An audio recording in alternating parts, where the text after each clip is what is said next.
Dahlia, Rabindranath ঠাকুর। ভূমিকা: পরাজিত শাহ সুজা অরঙ্গজেবের ভয়ে পলায়ন করিয়া আরাকান রাজের আতিথ্য গ্রহণ করেন। সঙ্গে ৩ সুন্দরী কন্যা ছিল। আরাকান রাজের ইচ্ছা হয় রাজপুত্রদের সহিত তাহাদের বিবাহ দেন। সেই প্রস্তাবে শাহ সুজা নিতান্ত অসন্তোষ প্রকাশ করাতে একদিন রাজার আদেশে তাহাকে ছলক্রমে নৌকাযোগে নদী মধ্যে লইয়া নৌকা ডুবাইয়া দিবার চেষ্টা করা হয়। সেই বিপদের সময় কনিষ্ঠা বালিকা আমিনাকে পিতা স্বয়ং নদী মধ্যে নিক্ষেপ করেন। জ্যেষ্ঠা কন্যা আত্মহত্যা করিয়া মরে এবং সুজার একটি বিশ্বাসী কর্মচারী রহমত আলী জুলিখাকে লইয়া সাঁতার দিয়া পালায় এবং সুজা যুদ্ধ করিতে করিতে মরেন। আমিনা খরস্রোতে প্রবাহিত হইয়া দৈবক্রমে অনতিবিলম্বে এক ধীবরের জালে উদ্ধৃত হয় এবং তাহারই গৃহে পালিত হইয়া বড় হইয়া উঠে। ইতিমধ্যে বৃদ্ধ রাজার মৃত্যু হইয়াছে এবং যুবরাজ রাজ্যে অভিষিক্ত হইয়াছেন।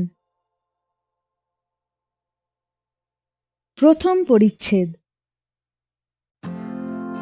একদিন সকালে বৃদ্ধ ধীবর আসিয়া আমিনাকে ভৎসনা করিয়া কহিল, তিন্নি। ধীবর আরাকান ভাষায় আমিনার নূতন নামকরণ করিয়াছিল। তিন্নি, আজ সকালে তোর হইল কি? কাজকর্মে যে একেবারে হাত লাগাস নাই। আমার নতুন জালে আঠা দেওয়া হয় নাই। আমার নৌকো।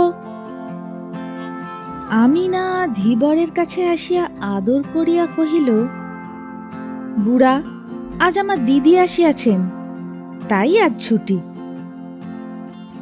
তোর আবার দিদি কে রে তিন্নি? জুলিখা কোথা হইতে বাহির হইয়া আসিয়া কহিল, আমি। বৃদ্ধ অবাক হইয়া গেল। তারপর জুলিখার অনেক কাছে আসিয়া ভালো করিয়া তাহার মুখ নিরীক্ষণ করিয়া দেখিল।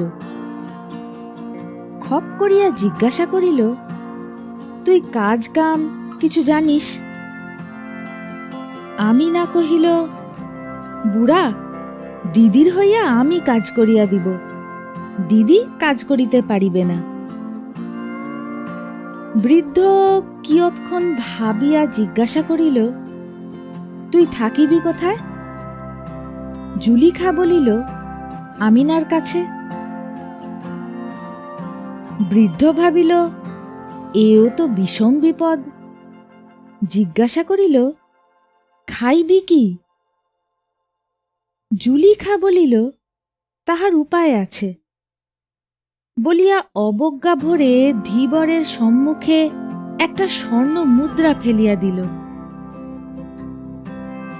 আমিনা সেটা কুড়াইয়া ধীবরের হাতে তুলিয়া দিয়া চুপি চুপি কহিল, বুড়া, আর কোনো কথা কহিস না, তুই কাজে যা, বেলা হইয়াছে।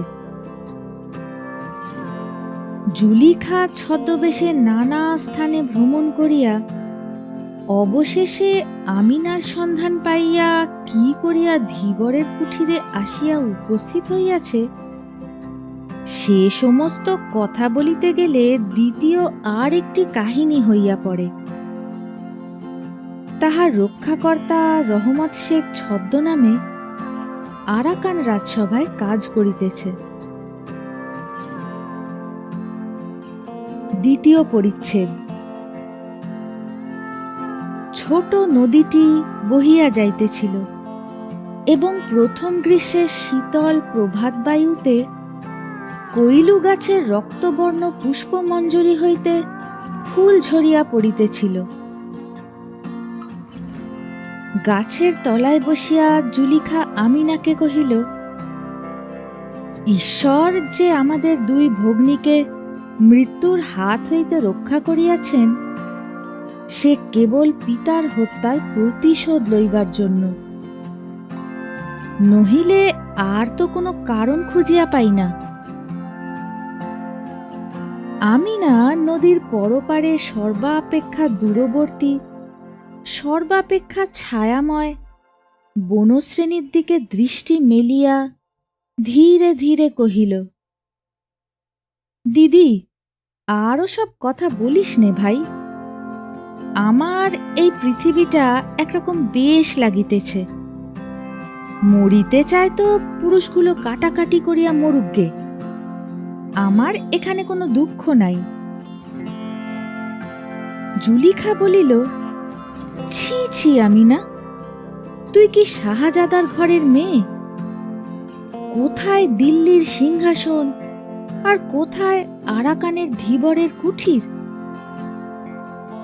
আমিনা হাসিয়া কহিল, দিদি, দিল্লির সিংহাসনের চেয়ে আমার বুড়ার এই কুঠির এবং এই কৈলু গাছের ছায়া যদি কোনো বালিকার বেশি ভালো লাগে, তাহাতে দিল্লির সিংহাসন এক বিন্দু অশ্রুপাত করিবে না।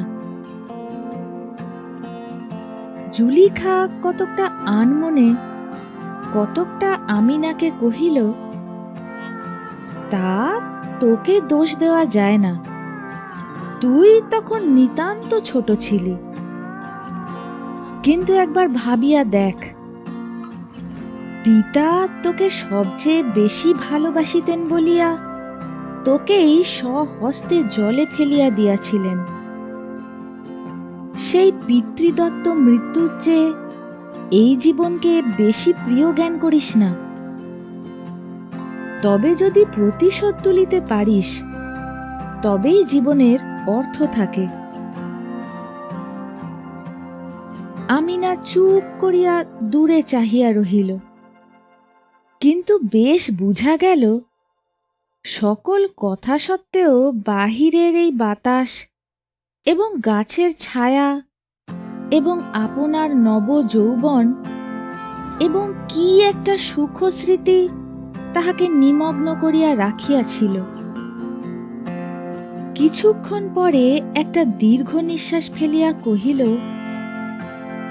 দিদি, তুমি একটু অপেক্ষা করো ভাই, আমার ঘরের কাজ বাকি আছে। আমি না রাঁধিয়া দিলে বুড়া খাইতে পাইবে না।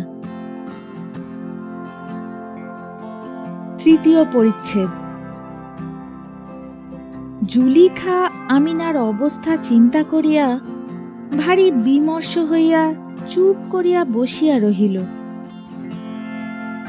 এমন সময় হঠাৎ ধূপ করিয়া একটা লম্ফের শব্দ হইল এবং পশ্চাৎ হইতে কে একজন জুলিখার চোখ টিপিয়া ধরিল। জুলিখা ত্রস্ত হইয়া কহিল, কেও? স্বর শুনিয়া যুবক চোখ ছাড়িয়া দিয়া সম্মুখে আসিয়া দাঁড়াইল। জুলিখার মুখের দিকে চাহিয়া অম্লান বদনে কহিল, তুমি তো তিন্নি নও। যেন জুলিখা বরাবর আপনাকে তিন্নি বলিয়া চালাইবার চেষ্টা করিতেছিল। কেবল যুবকের অসামান্য তীক্ষ্ণ বুদ্ধির কাছে সমস্ত চাতুরী প্রকাশ হইয়া পড়িয়াছে। জুলিখা বসন সম্বরণ করিয়া দীপ্তভাবে উঠিয়া দাঁড়াইয়া দুই চক্ষে অগ্নি বাণ নিক্ষেপ করিল। জিজ্ঞাসা করিল, কে তুমি? যুবক কহিল, তুমি আমাকে চেনো না, তিন্নি জানে। তিন্নি কোথায়? তিন্নি গোলযোগ শুনিয়া বাহির হইয়া আসিল। জুলিখার রোষ এবং যুবকের হতবুদ্ধি বিস্মিত মুখ দেখিয়া আমিনা উচ্চৈঃস্বরে হাসিয়া উঠিল।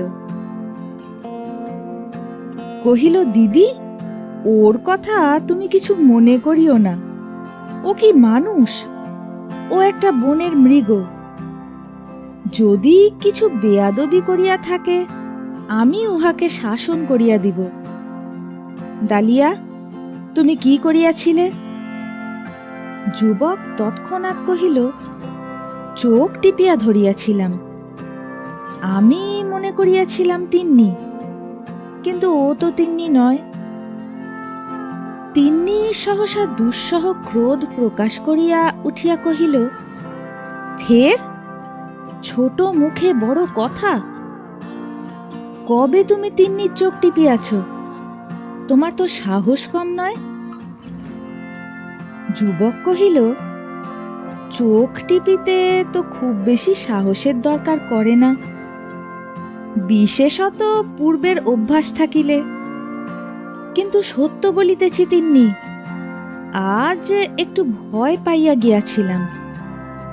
বলিয়া গোপনে জুলিখার প্রতি অঙ্গুলি নির্দেশ করিয়া আমিনার মুখের দিকে চাহিয়া নিঃশব্দে হাসিতে লাগিল।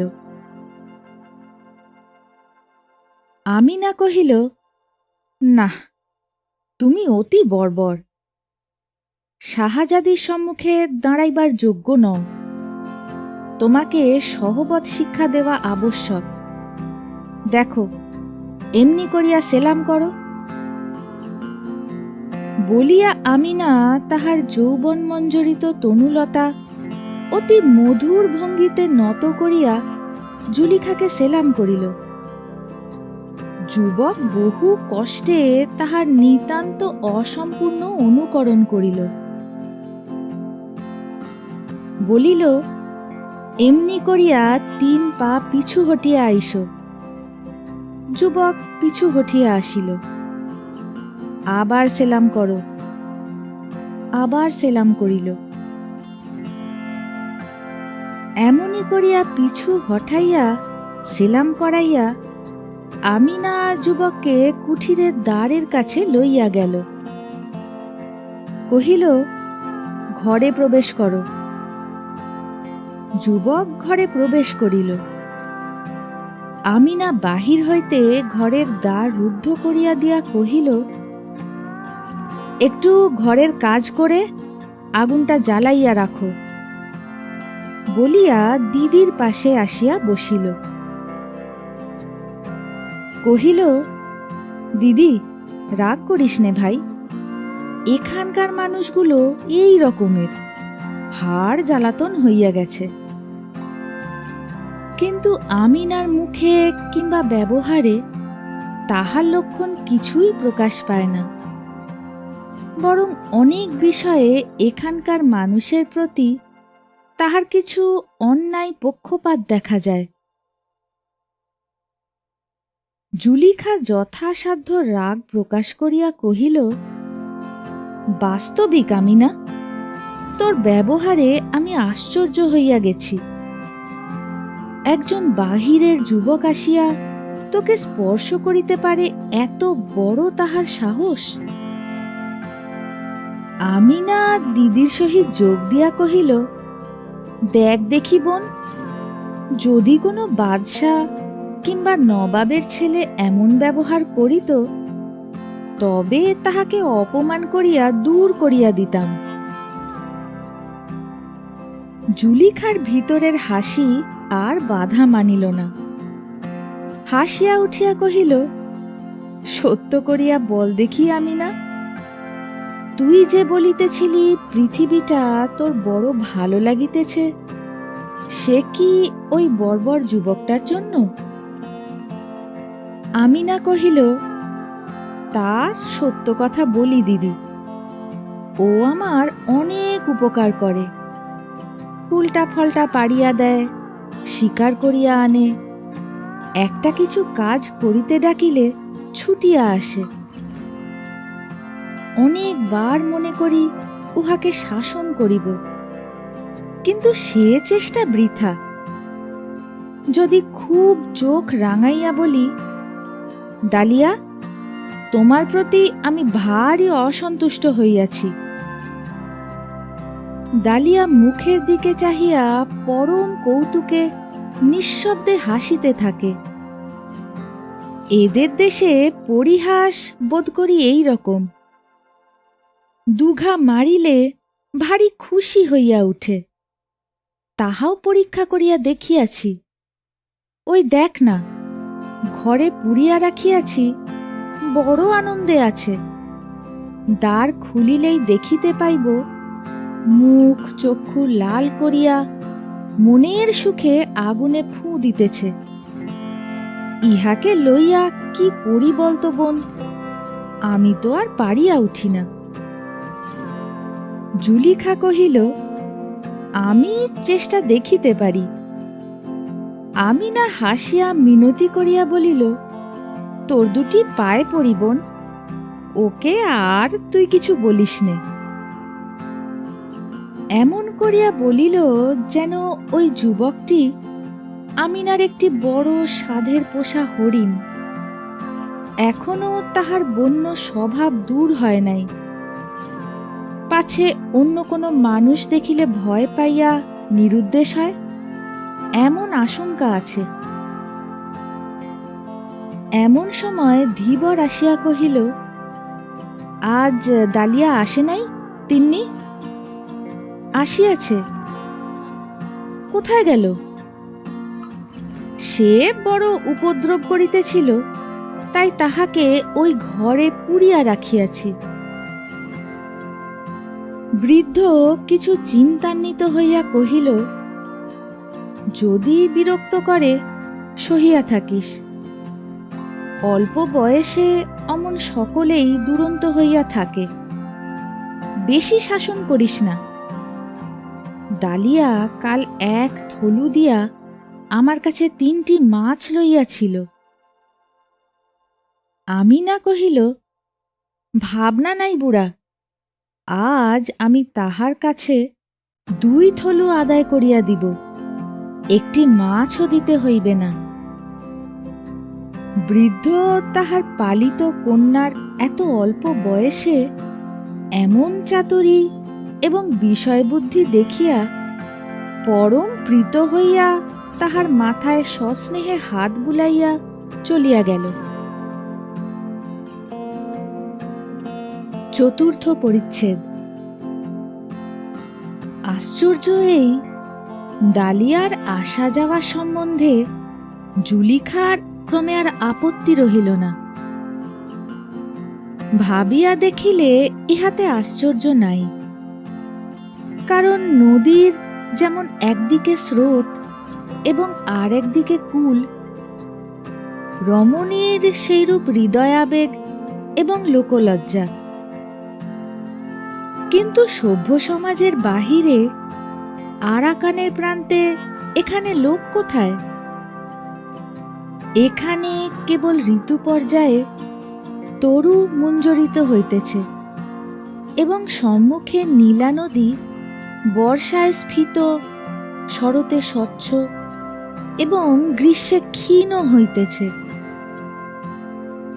পাখির উচ্ছ্বসিত কণ্ঠস্বরে সমালোচনার লেশমাত্র নাই এবং দক্ষিণ বায়ু মাঝে মাঝে পরপারের গ্রাম হইতে মানবচক্রের গুঞ্জনধ্বনি বহিয়া আনে, কিন্তু কানাকানি আনে না। পতিত অট্টালিকার উপরে ক্রমে যেমন অরণ্য জন্মে, এখানে কিছুদিন থাকিলে সেইরূপ প্রকৃতির গোপন আক্রমণে লৌকিকতার মানব নির্মিত দৃঢ় ভিত্তি ক্রমে অলক্ষিতভাবে ভাঙিয়া যায় এবং চতুর্দিকে প্রাকৃতিক জগতের সহিত সমস্ত একাকার হইয়া আসে। 2টি সমযোগ্য নরনারীর মিলন দৃশ্য দেখিতে রমণীর যেমন সুন্দর লাগে, এমন আর কিছু নয়। এত রহস্য, এত সুখ, এত অতল স্পর্শ কৌতূহলের বিষয় তাহার পক্ষে আর কিছুই হইতে পারে না।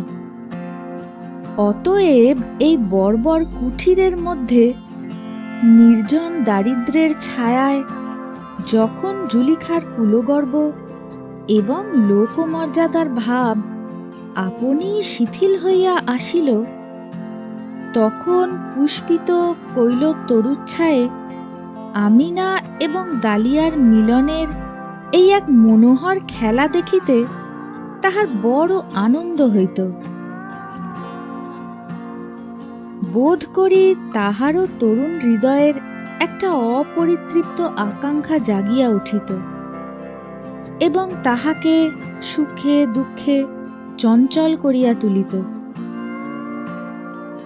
অবশেষে এমন হইল, কোনোদিন যুবকের আসিতে বিলম্ব হইলে আমিনা যেমন উৎকণ্ঠিত হইয়া থাকিত, জুলিখাও তেমনি আগ্রহের সহিত প্রতীক্ষা করিত এবং উভয়ে একত্র হইলে চিত্রকর নিজের সদ্য সমাপ্ত ছবি ঈষৎ দূর হইতে যেমন করিয়া দেখে, তেমনি করিয়া সস্নেহের সহাস্যে নিরীক্ষণ করিয়া দেখিত।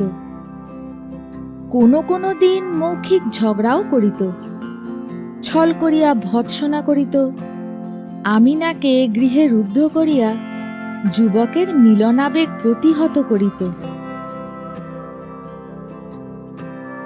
সম্রাট এবং অরণ্যের মধ্যে একটা সাদৃশ্য আছে।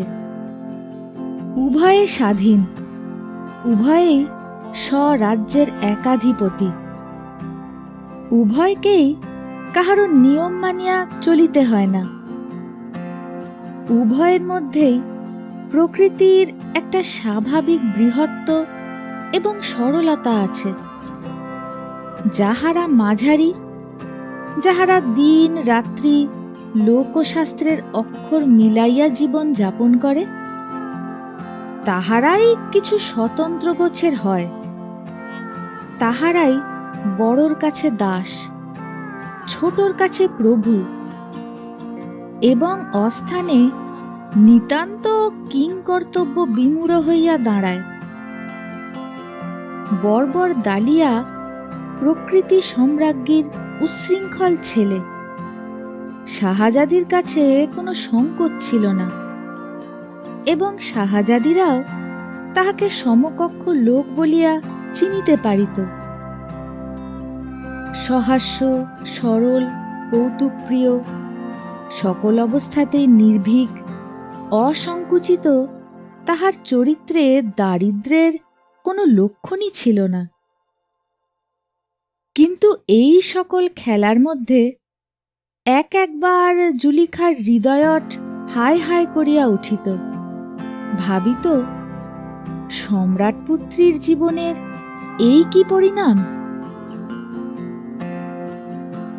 একদিন প্রাতে দালিয়া আসিবা মাত্র জুলিখা তাহার হাত চাপিয়া কহিল, দালিয়া, এখানকার রাজাকে দেখাইয়া দিতে পারো? পারি। কেন বলো দেখি? আমার একটা ছোরা আছে, তাহার বুকের মধ্যে বসাইতে চাহি। প্রথমে দালিয়া কিছু আশ্চর্য হইয়া গেল। তাহার পরে জুলিখার হিংসা প্রখর মুখের দিকে চাহিয়া তাহার সমস্ত মুখ হাসিতে ভরিয়া গেল, যেন এত বড় মজার কথা সে ইতিপূর্বে কখনো শোনে নাই। যদি পরিহাস বলো তো এই বটে, রাজপুত্রীর উপযুক্ত। কোনো কথা নাই, বার্তা নাই, প্রথম আলাপেই একখানি ছোড়ার আধখানা একটা জীবন্ত রাজার বক্ষের মধ্যে চালনা করিয়া দিলে এইরূপ অত্যন্ত অন্তরঙ্গ ব্যবহারে রাজাটা হঠাৎ কিরূপ অবাক হইয়া যায়, সেই চিত্র ক্রমাগত তাহার মনে উদিত হইয়া তাহার নিঃশব্দ কৌতুক হাসি থাকিয়া থাকিয়া উচ্চ হাস্যে পরিণত হইতে লাগিল। পঞ্চম পরিচ্ছেদ। তাহার পরদিনই রহমত শেখ জুলিখাকে গোপনে পত্র লিখিল যে আরাকানের নূতন রাজা ধীবরের কুঠিরে দুই ভগ্নীর সন্ধান পাইয়াছেন এবং গোপনে আমিনাকে দেখিয়া অত্যন্ত মুগ্ধ হইয়াছেন। তাহাকে বিবাহার্থে অবিলম্বে প্রাসাদে আনিবার আয়োজন করিতেছেন। প্রতিহিংসার এমন সুন্দর অবসর আর পাওয়া যাইবে না। তখন জুলিখা দৃঢ়ভাবে আমিনার হাত ধরিয়া কহিল, ঈশ্বরের ইচ্ছা স্পষ্টই দেখা যাইতেছে। আমিনা, এইবার তোর জীবনের কর্তব্য পালন করিবার সময় আসিয়াছে। এখন আর খেলা ভালো দেখায় না। ডালিয়া উপস্থিত ছিল। আমিনা তাহার মুখের দিকে চাহিল, দেখিল সে সকৌতুকে হাসিতেছে। আমিনা তাহার হাসি দেখিয়া মর্মাহত হইয়া কহিল, জানো ডালিয়া, আমি রাজবধূ হইতে যাইতেছি। ডালিয়া বলিল, সে তো বেশিক্ষণের জন্য নয়। আমিনা পীড়িত বিস্মিত চিত্তে মনে মনে ভাবিল, বাস্তবিকই এ বনের মৃগ, এর সঙ্গে মানুষের মতো ব্যবহার করা আমারই পাগলামি। আমিনা ডালিয়াকে আর একটু সচেতন করিয়া তুলিবার জন্য কহিল, রাজাকে মারিয়া আর কি আমি ফিরিব? ডালিয়া কথাটা সঙ্গত জ্ঞান করিয়া কহিল, ফেরা কঠিন বটে। আমিনার সমস্ত অন্তরাত্মা একেবারে ম্লান হইয়া গেল। জুলিখার দিকে ফিরিয়া নিঃশ্বাস ফেলিয়া কহিল, দিদি, আমি প্রস্তুত আছি। এবং ডালিয়ার দিকে ফিরিয়া বিদ্ধ অন্তরে পরিহাসের ভান করিয়া কহিল, রানী হইয়াই আমি প্রথমে তোমাকে রাজার বিরুদ্ধে ষড়যন্ত্রে যোগ দেওয়ার অপরাধে শাস্তি দিব, তারপরে আর যাহা করিতে হয় করিব। শুনিয়া ডালিয়া বিশেষ কৌতুক বোধ করিল, যেন প্রস্তাবটা কার্যে পরিণত হইলে তাহার মধ্যে অনেকটা আমোদের বিষয় আছে। ষষ্ঠ পরিচ্ছেদ। অশ্বারোহী, পদাতিক, নিশান, হস্তি, বাদ্য এবং আলোকে ধীবরের ঘর দুয়ার ভাঙিয়া পড়িবার জো হইল। রাজপ্রাসাদ হইতে স্বর্ণমণ্ডিত দুই শিবিকা আসিয়াছে। আমিনা জুলিখার হাত হইতে ছুরিখানি লইল। তাহার হস্তি দন্ত নির্মিত কারুকার্য অনেকক্ষণ ধরিয়া দেখিল। তাহার পর বসন উদ্ঘাটন করিয়া নিজের বক্ষের উপর একবার ধার পরীক্ষা করিয়া দেখিল। জীবন মুকুলের বৃন্তের কাছে ছুরিটি একবার স্পর্শ করিল, আবার সেটি খাপের মধ্যে পুরিয়া বসনের মধ্যে লুকাইয়া রাখিল। একান্ত ইচ্ছা ছিল এই মরণ যাত্রার পূর্বে একবার ডালিয়ার সহিত দেখা হয়, কিন্তু কাল হইতে সে নিরুদ্দেশ। ডালিয়া সেই যে হাসিতেছিল, তাহার ভিতরে কি অভিমানের জ্বালা প্রচ্ছন্ন ছিল? শিবিকায় উঠিবার পূর্বে আমিনা তাহার বাল্যকালের আশ্রয়টি অশ্রুজলের ভিতর হইতে একবার দেখিল। তাহার সেই ঘরের গাছ, তাহার সেই ঘরের নদী। ধীবরের হাত ধরিয়া বাষ্পরুদ্ধ কম্পিত স্বরে কহিল, বুড়া, তবে চলিলাম। তিন্নি গেলে তোর ঘরকন্যা কে দেখিবে? বুড়া একেবারে বালকের মতো কাঁদিয়া উঠিল। আমিনা কহিল, বুড়া, যদি ডালিয়া আর এখানে আসে তাহাকে এই আংটি দিও, বলিও তিন্নি যাইবার সময় দিয়া গেছে। এই বলিয়াই দ্রুত শিবিকায় উঠিয়া পড়িল। মহা সমারোহে শিবিকা চলিয়া গেল। আমিনার কুঠির, নদী তীর, কৈলু তরুতল অন্ধকার, নিস্তব্ধ, জনশূন্য হইয়া গেল। যথাকালে শিবিকাদ্বয় তোরণ দ্বার অতিক্রম করিয়া অন্তঃপুরে প্রবেশ করিল। দুই ভগ্নী শিবিকা ত্যাগ করিয়া বাহিরে আসিল। আমিনার মুখে হাসি নাই, চোখেও অশ্রুচিহ্ন নাই। জুলিখার মুখ বিবর্ণ। কর্তব্য যখন দূরে ছিল ততক্ষণ তাহার উৎসাহের তীব্রতা ছিল।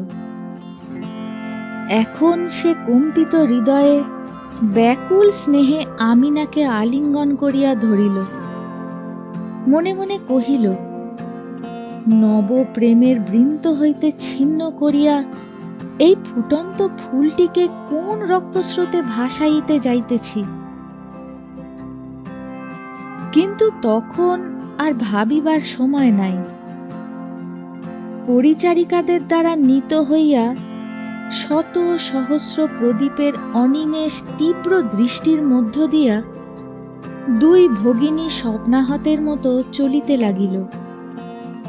অবশেষে বাসর ঘরের দ্বারের কাছে মুহূর্তের জন্য থামিয়া আমিনা জুলিখাকে কহিল, দিদি। জুলিখা আমিনাকে গাঢ় আলিঙ্গনে বাঁধিয়া চুম্বন করিল। উভয়ে ধীরে ধীরে ঘরে প্রবেশ করিল। রাজ বেশ পরিয়া ঘরের মাঝখানে মছলন্দ শয্যার উপর রাজা বসিয়া আছেন। আমিনা সসংকোচে দ্বারের অনতিদূরে দাঁড়াইয়া রহিল। জুলিখা অগ্রসর হইয়া রাজার নিকটবর্তী হইয়া দেখিল রাজা নিঃশব্দে সকৌতুকে হাসিতেছেন। জুলিখা বলিয়া উঠিল, দালিয়া! আমিনা মূর্ছিত হইয়া পড়িল। দালিয়া উঠিয়া তাহাকে আহত পাখিটির মতো কোলে করিয়া তুলিয়া শয্যায় লইয়া গেল। আমিনা সচেতন হইয়া বুকের মধ্য হইতে ছুরিটি বাহির করিয়া দিদির মুখের দিকে চাহিল। দিদি দালিয়ার মুখের দিকে চাহিল। দালিয়া চুপ করিয়া হাস্যমুখে উভয়ের প্রতি চাহিয়া রহিল। ছুরিও তাহার খাপের মধ্য হইতে একটুখানি মুখ বার করিয়া এই রঙ্গ দেখিয়া ঝিকমিক করিয়া হাসিতে লাগিল।